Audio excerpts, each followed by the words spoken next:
Oi, pessoal, sejam muito bem-vindos ao nosso primeiro episódio especial do podcast da Nossa Literatura, exclusivamente sobre Jorge Luiz Borges, esse escritor argentino que nós começamos a ler agora no Clube Nossa Literatura, a obra completa, nós vamos ler a obra completa do Jorge Luiz Borges. Então, se você caiu de paraquedas nesse episódio, seja bem-vindo. Se você não estiver lendo Borges, você também é bem-vindo.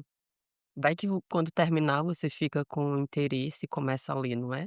O nosso projeto começou agora em janeiro, em fevereiro nós vamos para o segundo livro, então dá tempo você acompanhar. Não desista desse episódio só porque é uma coisa muito extremamente específica de uma bolha muito extremamente específica. Às vezes é interessante a gente ouvir coisas que não estão no nosso radar de interesse à primeira vista. Vai que, né, vai que funciona. Mas vamos lá, vamos lá. Ler esse argentino chamado Jorge Luiz Borges nunca é só uma leitura de uma história. Ele basicamente criou um sistema e a partir do momento que a gente lê qualquer coisa dele, você está dentro desse sistema.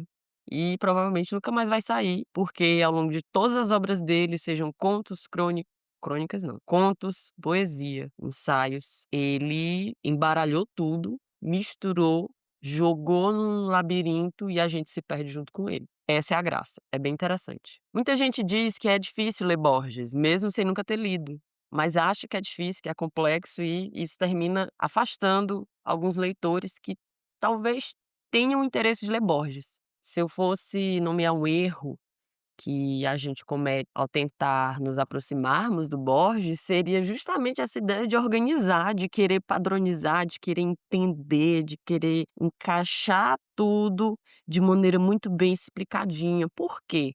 Começa de que a gente não pode, ou pelo menos a gente não deve. Poder você pode fazer qualquer coisa, mas aqui é pela minha experiência. A gente não pode separar os contos dos ensaios, a poesia da prosa, enfim, a crítica da ficção. Tudo é uma coisa só no Borges.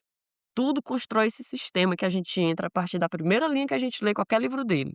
O próprio autor, ele, o senhor Borges, resiste a essa organização porque a obra dele não foi pensada como um conjunto de livros independentes. Em entrevista, em tudo enquanto que ele ia falar, assim, apesar dele ser super tímido, ele sempre falava que o que ele escrevia era fazer parte de um projeto literário. Se era consciente ou inconsciente, a gente não sabe, provavelmente consciente, que o Borges era meio cabeçudo, né, ele sabia de algumas coisas. O que ele escreve é extremamente autorreflexivo e filosófico, digamos assim. Quando a gente lê Borges com atenção, percebe que ele está sempre escrevendo sobre as mesmas coisas. Comecei a falar disso agora no primeiro livro que nós lemos, o ensaio autobiográfico, primeiro livro que nós lemos no projeto. Definitivamente não foi o primeiro livro que o Borges publicou. Por quê? Ao contrário do Bolanho, do projeto de ler o Roberto Bolanho, que eu organizei em ordem cronológica de publicação dos livros, do Borges seria até um desrespeito com o sistema literário dele se eu quisesse organizar cronologicamente ou de alguma outra forma. Então, basicamente, é uma grande mistura esse projeto. Livros mais antigos, livros os últimos que ele publicou vem primeiro e depois mistura, enfim, eu fiz uma grande mistura. Claro, eu pensei, assim, que o que eu ia colocar, a ordem, mas nada que ordene, que tenha pelo menos a pretensão de ordenar alguma coisa do Borges. Por quê? Porque é justamente pra gente ter essa sensação ímpar de que é como se a gente tivesse eu acho que eu já li isso em algum lugar. Só que não, a gente tá basicamente lendo coisas inéditas, mas que ficam ecoando na gente como se fossem coisas que nós já conhecêssemos. O tempo, o infinito, a repetição, a identidade, até a autoria.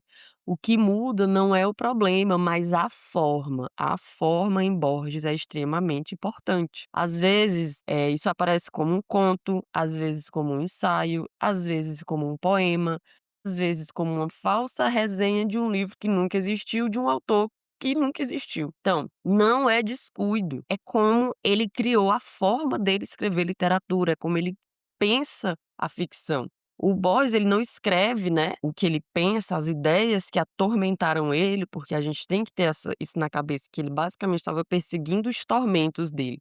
Existem contos do Borges que são aterrorizantes, apesar de não serem definitivamente de terror, mas que causam uma sensação de desilusão, de melancolia, de que a gente fica se sentindo perdido, que eu acho que eram experiências muito pessoais dele que ele trazia pra ficção dele, né. Eu não sei se eu estaria correta em afirmar, mas talvez seja justamente por isso que o Borges incomode ou pelo menos não encante de cara alguns leitores que tenham, assim, um primeiro contato com ele e largam de mão. Porque tem muita gente que lê, que assiste coisa, que ouve música, enfim, que consome arte como um todo, principalmente hoje em dia, que quer que as coisas sejam muito claras, explicadas, mastigadas.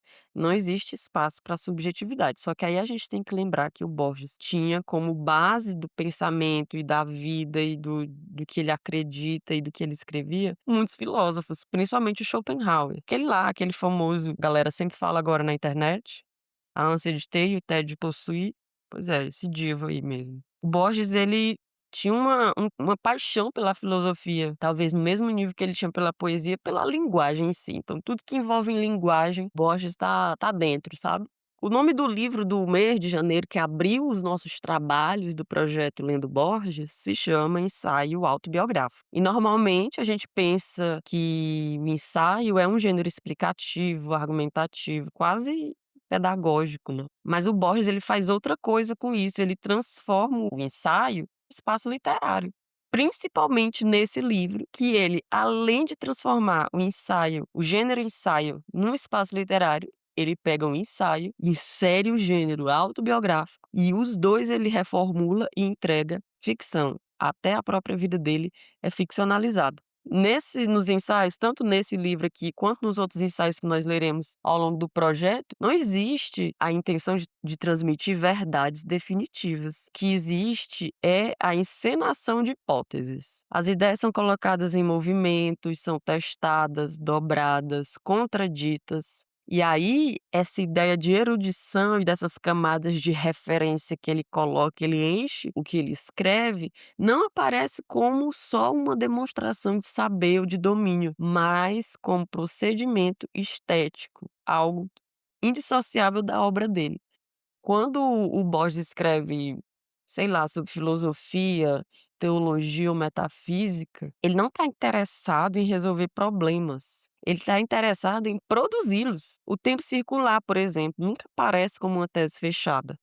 Ele aparece como possibilidade narrativa, como se o próprio texto estivesse experimentando essa ideia. Assim como os contos do Cortázar ou o romance, O Jogo da Amarelinha também, que é um romance que eu gosto bastante. Cortázar é outro escritor argentino, se você não conhecer, tá na hora de conhecer. O Jogo da Amarelinha a gente leu no Clube Nossa Literatura alguns anos atrás, eu já li também vários contos do Cortázar. Eu lembrei dele agora por quê? Porque o Cortázar era mestre de escrever narrativas cientes de si. Nós lemos contos, romances, em que o conto, o romance, aquela história sabe que é uma história que está sendo contada. Aquele livro sabe que é um livro, aquela literatura sabe que é literatura. É muito metalinguístico e tem muita metalinguagem no Borges. Isso faz com que os ensaios do Borges sejam muitas vezes tão ficcionais quanto seus contos, às vezes até mais. Os ensaios mantêm uma aparência argumentativa, têm as hipóteses, mas no fundo, e isso é o que deixa tudo mais brilhante, na minha humilde opinião, é que eles continuam funcionando como literatura. A fronteira entre crítica, filosofia e ficção é dissolvida deliberadamente pelo Borges, porque ele justamente não quer que existam essas fronteiras no que ele escreve. E se ele não quer que exista, por que que nós leitores vamos tentar colocar? Simplesmente, gente, vamos ler, sem se preocupar. Eita, será se isso é verdade? Será se isso é mentira? Eita, de onde foi que ele tirou? Vamos ler. Vamos usufruir da linguagem pela linguagem, da literatura pela literatura. Vamos usufruir da forma, do conteúdo, vamos usufruir do que o Borges está apresentando pra gente ali. Depois, quando a gente terminar de ler, a gente vai atrás de algumas explicações, porque também é meio paia, né, ler uma coisa, não entender nada e vida que segue. Na verdade, eu gosto muito de depois de ler, estudar sobre o que eu li, principalmente esses livros dos projetos do clube, porque eu realmente tenho que estudar, porque eu preparo as aulas para vocês e agora até podcast, que não é como se eu não tivesse 1 milhão de coisas para fazer, eu ainda vou atrás de mais. Mas enfim, eu tô empolgada, então vou aproveitar minha empolgação para isso. Vamos gastar energia com coisas que nós gostamos também, e não só com trabalho e sustentação desse sistema capitalista que está destruindo todos nós. Boloni ficaria orgulhoso da minha fala.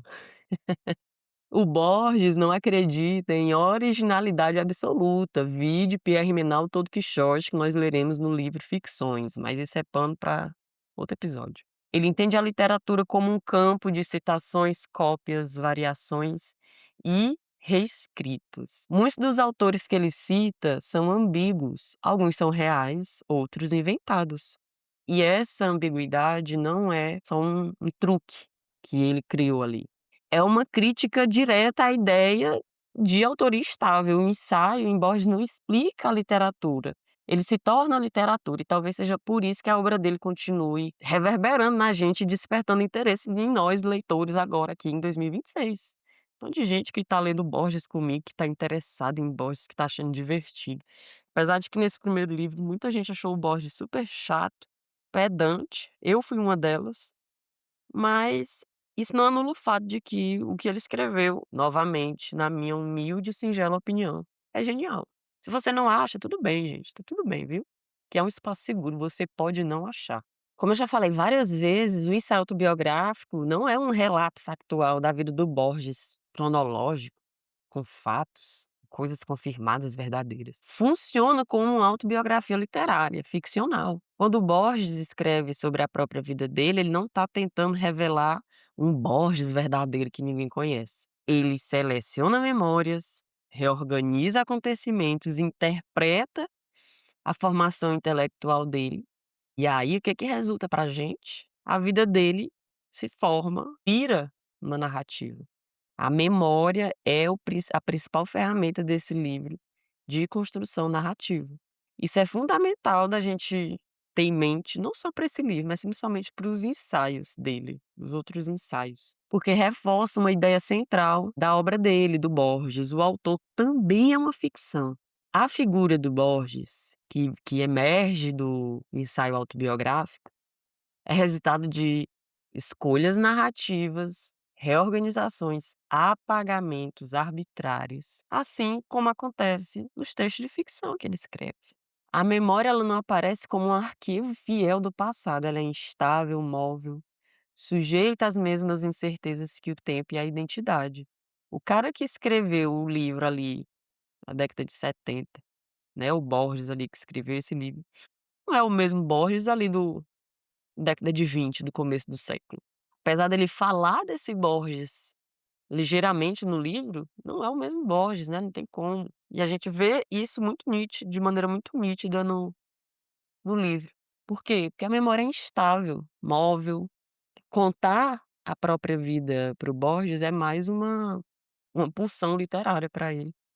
Talvez seja por isso que, mesmo quando ele tá falando de si, ele nunca se entrega completamente, na verdade ele faz é se esconder mais. Ele se narra como quem constrói um personagem. E esse personagem, como todos os outros em sua obra, existe apenas enquanto discurso. Para fazer esse podcast, eu fui ler uns artigos, né, claro, porque eu não estou sozinha.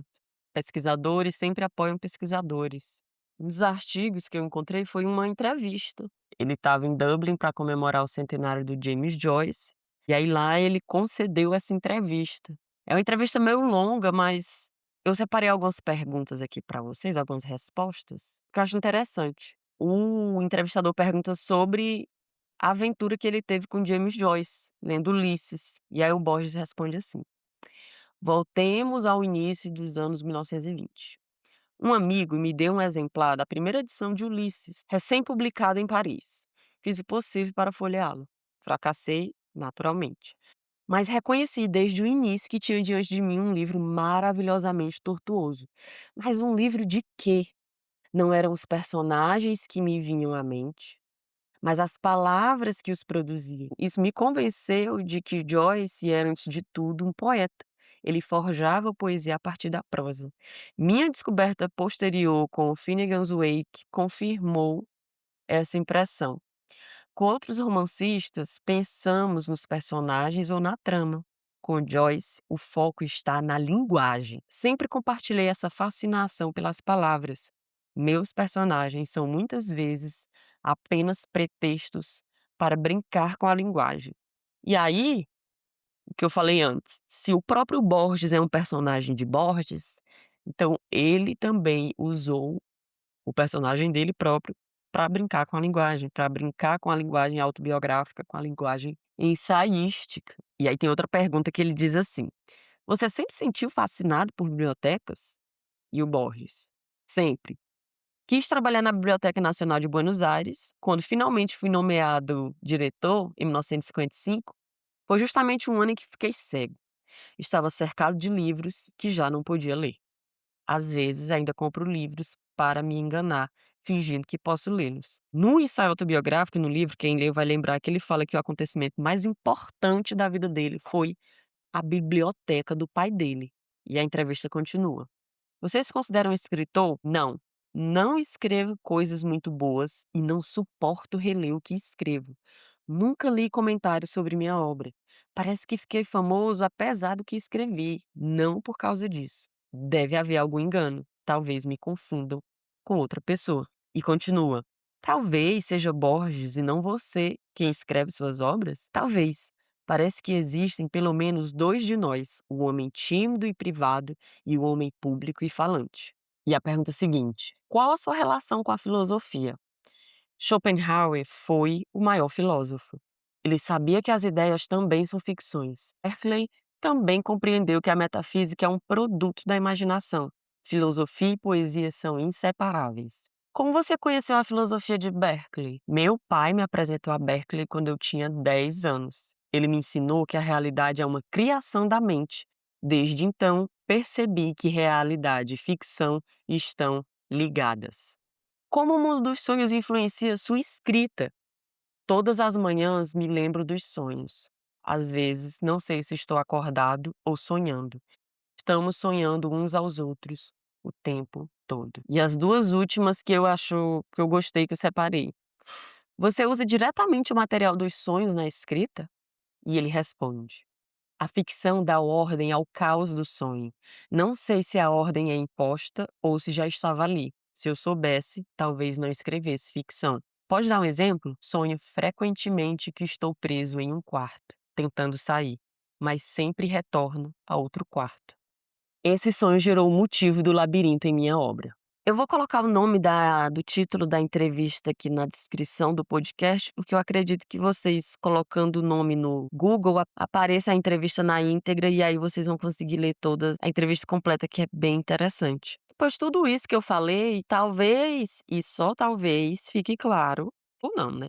Vamos trabalhar na teoria do talvez. Que o Borges não quer ser compreendido no sentido tradicional. Por quê? Primeiro que ele não oferece respostas, ele constrói problemas e labirintos. Quando a gente lê Borges, eu falei isso na aula que eu enviei para os apoiadores inscritos na newsletter do Nossa Literatura, inclusive se você não for inscrito, se inscreva, bobo. Deixa de coisa e se inscreve na minha newsletter. Juro que não envio spam, só envio conteúdo bacana, na minha opinião. Mas lá na aula eu falei que ler Borges é assinar um pacto. A gente fecha esse acordo, esse pacto com ele, de aceitar que a literatura não existe para explicar o mundo, mas para torná-lo mais estranho, porque quanto mais estranhamento, talvez mais próximos estejamos da verdade. Que a verdade, para o Borges, não está na conclusão, mas no movimento do pensamento. A obra dele só se revela plenamente quando lida em continuidade. É por isso que esse projeto é tão importante, é por isso que você, querido ouvinte, deveria me acompanhar. Provavelmente quem está ouvindo esse episódio até agora já está me acompanhando no projeto, mas se você, pessoa querida que não está lendo e mesmo assim está ouvindo, vem ler com a gente, deixa de bobeira. Quando a gente percebe que cada texto é uma variação, uma dobra, uma reescrita, um espelho diante do espelho que distorce a realidade, a mente da gente, ó, pum, explode. Uma coisa linda. Talvez, no fim de tudo, o Borges esteja querendo nos dizer que a literatura não pensa o mundo, a literatura pensa a si mesma. E nesse gesto, é claro, ela acaba pensando em tudo. Quando eu digo tudo, é tudo mesmo. E assim a gente termina esse episódio de hoje. O foco era o livro ensaio autobiográfico, mas como é o primeiro episódio especial dessa série de Borges, que teremos mensalmente, a gente sempre vai ter um episódio mensal sobre o livro do mês do Borges, além dos demais episódios já publicados no podcast. Então, esse foi o de janeiro. Eu vejo vocês, vejo não, vocês me ouvem. Eita, que hoje eu tô muito engraçadinha.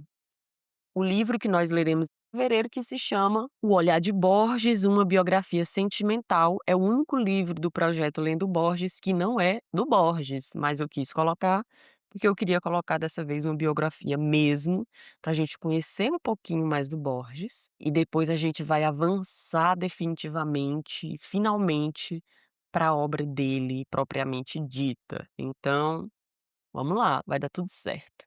O projeto tá incrível, as pessoas são maravilhosas que estão lendo comigo, e você também que tá aqui ouvindo. Então faz assim, ó, vamos fazer um acordo. Compartilha esse episódio, posta no seu Instagram, deixa de coisa. Toda vez que você divulga o meu podcast nas suas redes, a plataforma que o podcast está tocando entende que o podcast é relevante, e aí ele vai recomendar para mais pessoas que ainda não conhecem. Olha como é importante essa rede de apoio. Apoie meu trabalho, compartilhe, se inscreva na newsletter, siga no Instagram. E é isso. Até mais, até o próximo.